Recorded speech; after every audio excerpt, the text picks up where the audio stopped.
¿Cómo están? Sean todos ustedes muy bienvenidos y muy bienvenidas. Mi nombre es Orlando Sánchez, soy docente también de la Universidad del Bosque y voy a compartir con ustedes durante estas dos sesiones, la sesión virtual que iniciamos en este momento y la sesión presencial en la que estaríamos encontrándonos la próxima semana.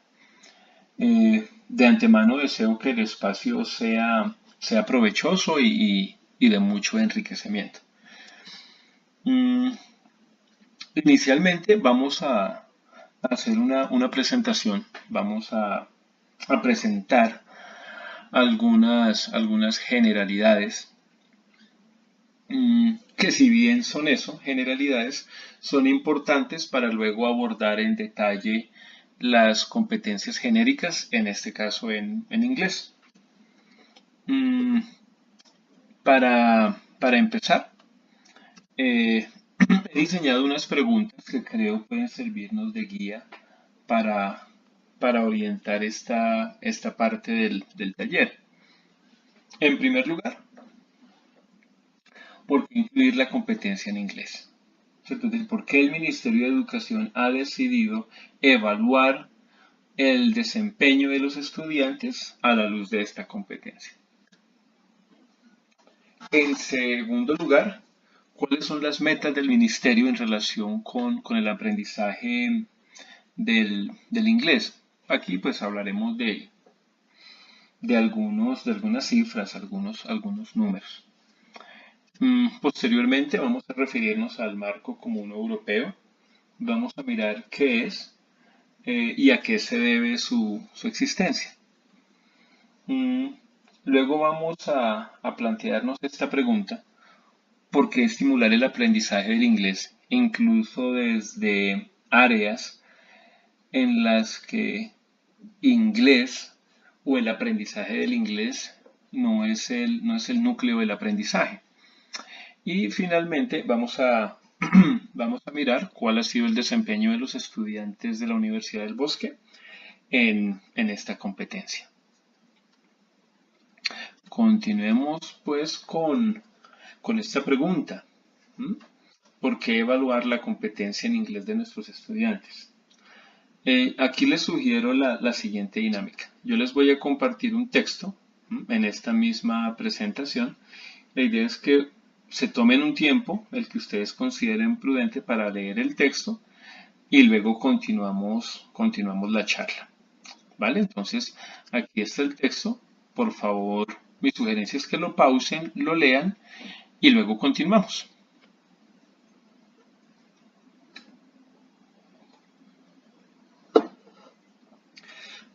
Bien, como se habrán dado cuenta, el, el ministerio persigue cuatro objetivos muy claros, ¿cierto? Razones por las cuales se debe generar espacios y condiciones para el fortalecimiento del inglés como segunda lengua. En primer lugar, la interacción.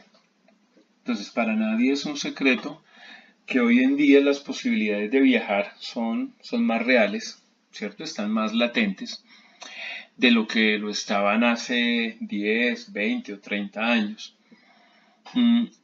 Entonces, fortalecer el conocimiento y el dominio de esta lengua va a permitir una mayor interacción de nuestros estudiantes una vez se encuentren en otros países.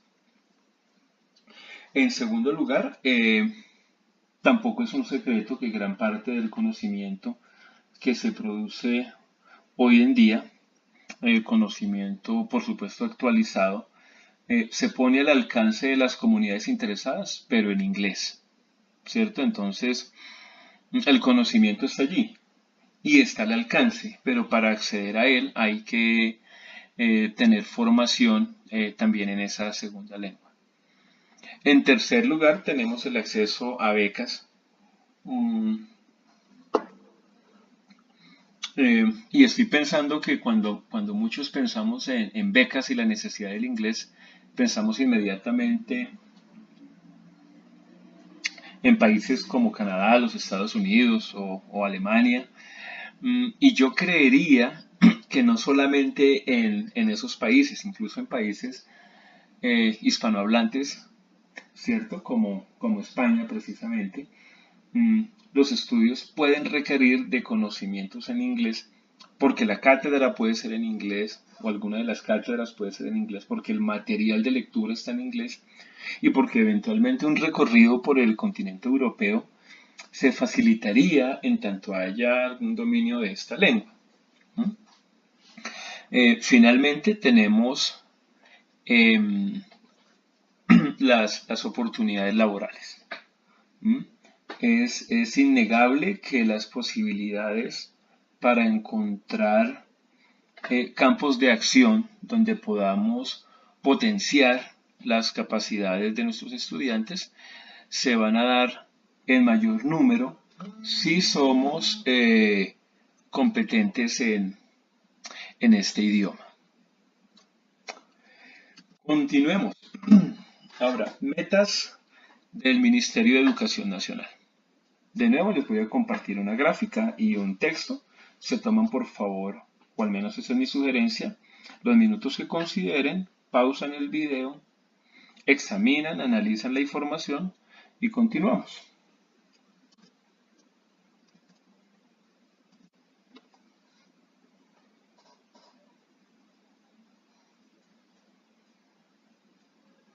Bien, como ustedes han podido observar, hay dos metas muy claras. Una, yo creería que más ambiciosa que la otra, pero igualmente clara en cuanto a su propósito. Por un lado, teníamos que se espera a finalizar este año que el porcentaje de estudiantes que terminaba su formación profesional y se encontraba en el nivel B1 suba 6 puntos, ¿cierto? Es decir, en el 2014 teníamos que solamente el 2% de los estudiantes que presentaron la prueba alcanzaban el B1. Se espera al terminar este año que ese porcentaje sea del 8, un incremento de 6 puntos. En segunda instancia, en relación con el nivel A2, la meta es más ambiciosa, pues se pretende que el 7% de estudiantes que a 2014 estaban en A2 suba al finalizar este año al 35%, ¿cierto? Un incremento de 28 puntos. Exactamente, 28 puntos. Entonces ahí están las metas para que al terminar este año, pues podamos mirar esos resultados y ver qué se logró. Bien, otro término del que hablábamos era el marco común de referencia. Como ya se lo sugerí, aquí hay un texto donde se define a ese marco común y se explica las razones que justifican su existencia. Los invito a que pausen un momentico el video, lean el texto y continuamos.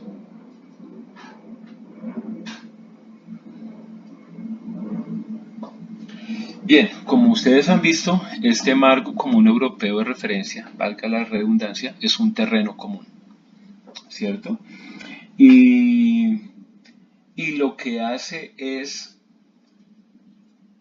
ofrecer unos estándares en relación con habilidades como la lectura, la escritura, la escucha y el habla comunes.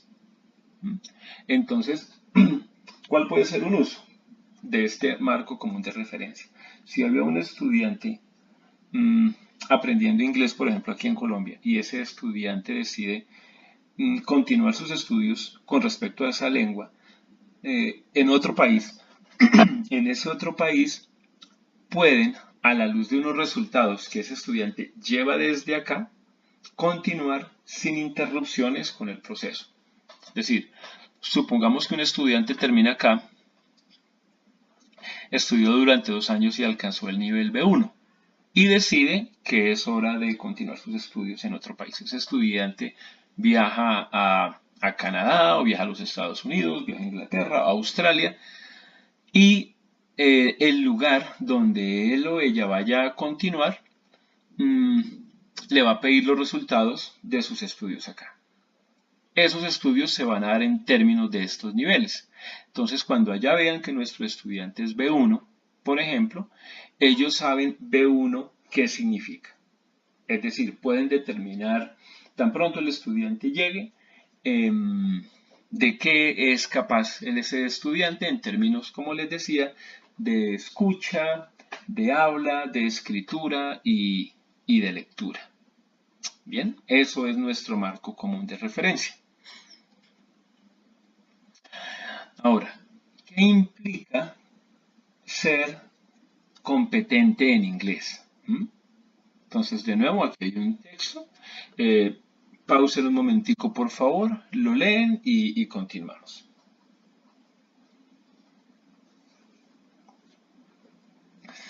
Bien, entonces, ser competente en inglés significa dominar estas tres competencias o subcompetencias, la lingüística, la pragmática y la sociolingüística.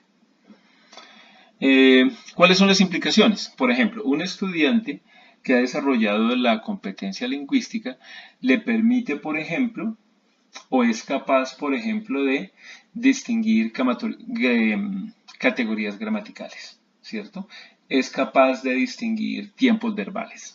Es capaz de identificar la sintaxis del idioma. La competencia pragmática lo que le va a permitir es hacer uso de esos recursos lingüísticos que posee. Entonces lo usa de manera pragmática con unos fines particulares. El componente sociolingüístico lo que le va a permitir es graduar o modificar el tipo de inglés que necesita. Es decir, se va a poder desenvolver en una cafetería, en un aeropuerto, con la misma eficacia o propiedad con la que lo puede hacer en un espacio académico. Entonces, una persona que haya logrado la competencia comunicativa en el inglés va a poder dominar estas tres subcompetencias.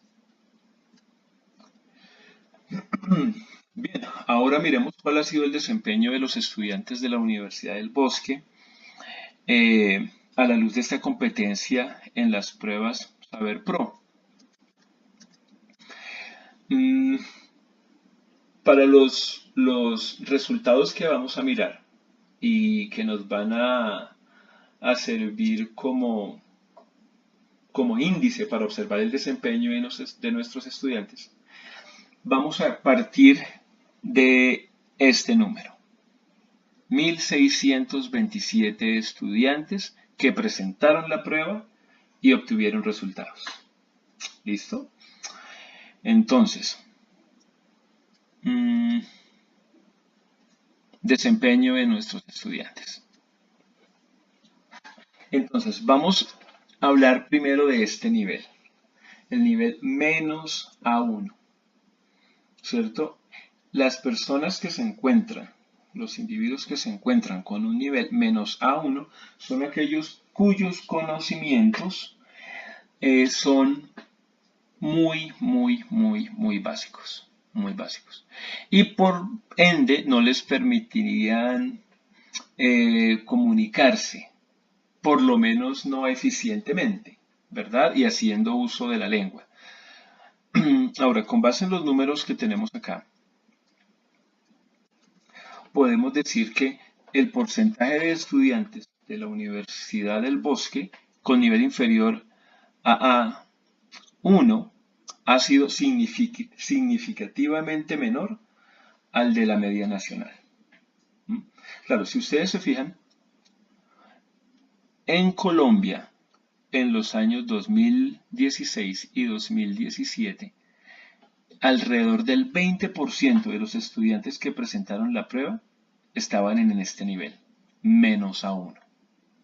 En la Universidad del Bosque durante esos mismos 2 años, solamente el 4%. Es decir, ahora, ¿dónde va a estar el 96% restante que presentó la prueba? Pues en los otros niveles A1, A2, B1 y B2, que son los que vamos a ver a continuación.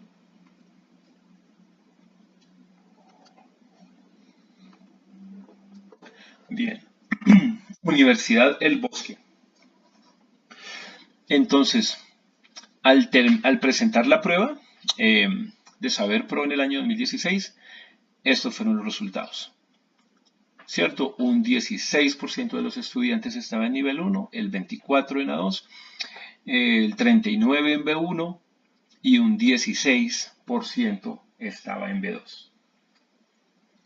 Creo que si lo sumamos nos debe dar el 95% o algo más, entendiendo que ya hablamos de un 4% que quedó en el nivel menos A1. Ahora, comparemos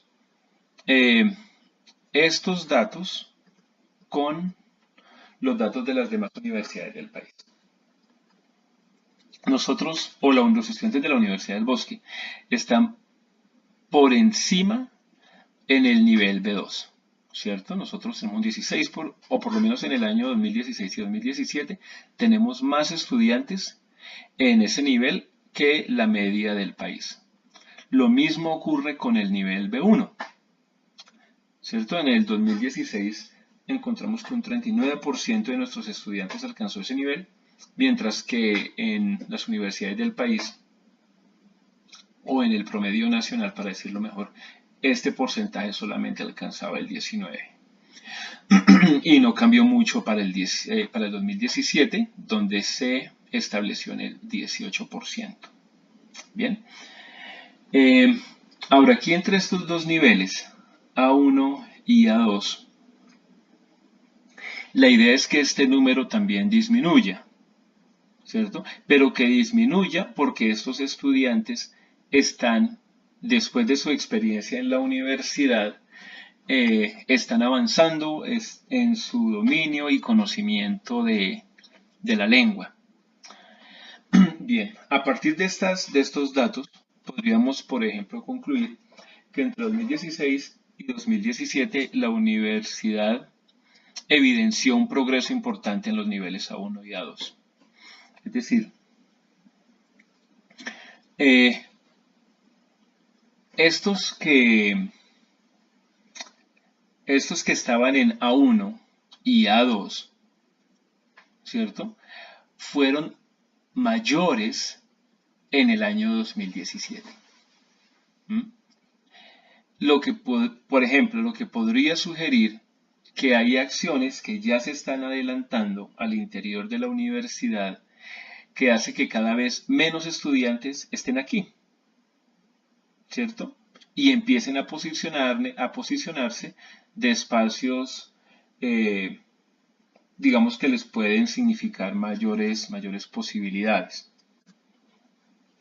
¿Qué más podemos concluir? Que entre 2016 y 2017 la universidad evidenció un leve descenso en los niveles B1 y B2. Sobre todo acá en el B1. Es decir, lo que pudo haber ocurrido aquí, entendiendo que el B2 se mantuvo igual, fue que hubo un 2% que se devolvió a la 2. Bien, que eso se supone es lo que nosotros debemos intentar evitar a través de acciones en el aula. Bien, finalmente, en 2016 y 2017 la universidad ha estado por encima de la media nacional en los niveles A2, B1 y B2. Lo cual pues no es necesariamente un aliciente, pero sí nos dice dónde están nuestros estudiantes con respecto al promedio, ¿verdad? Bien. Ahora, aquí están los mismos datos que les compartí en la diapositiva anterior. Les voy a pedir también que si quieren los pausen el video un momento para ver qué inferencias logramos sacar y y continuamos.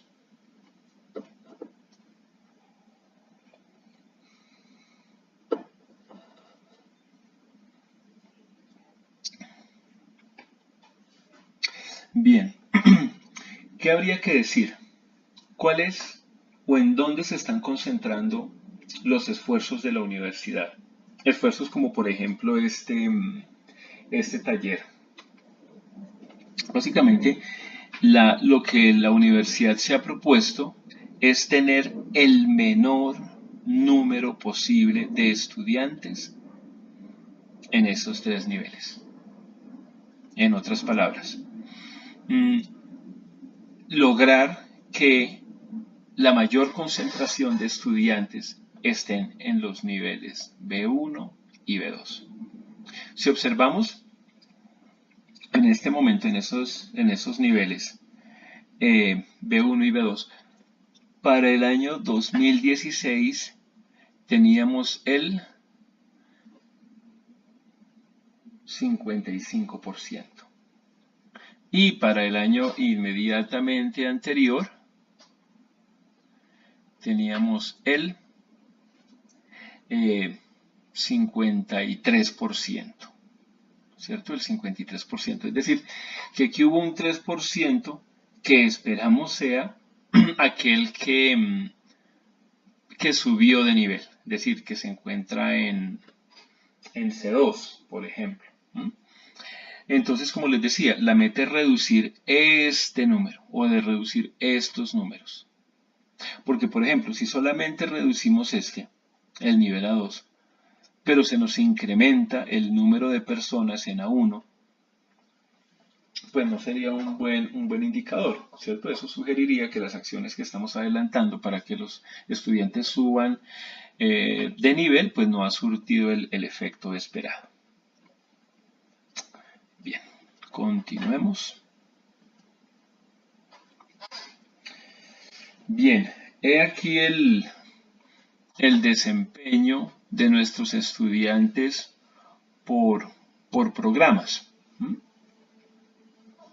Entonces, se supone que el puntaje máximo es de 300 puntos y con base en ese puntaje máximo pues se han establecido unos promedios.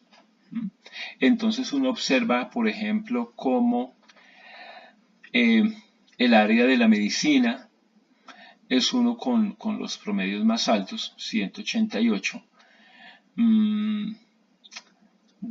Derecho, salud, enfermería, algunos de los promedios más bajos, lo que empieza a indicarnos dónde debemos concentrar más esfuerzos para que estos estudiantes incrementen su dominio sobre la lengua y pues puedan hacer más reales las metas de las que hablábamos al comienzo, ¿cierto? Cuando nos referíamos a la internacionalización, a las becas, a la interacción, al acceso a la información. Bien. Si desean ustedes, pues claro, pueden pausar el video y observar en detalle cuál es el desempeño de su grupo en relación con los demás grupos de la universidad.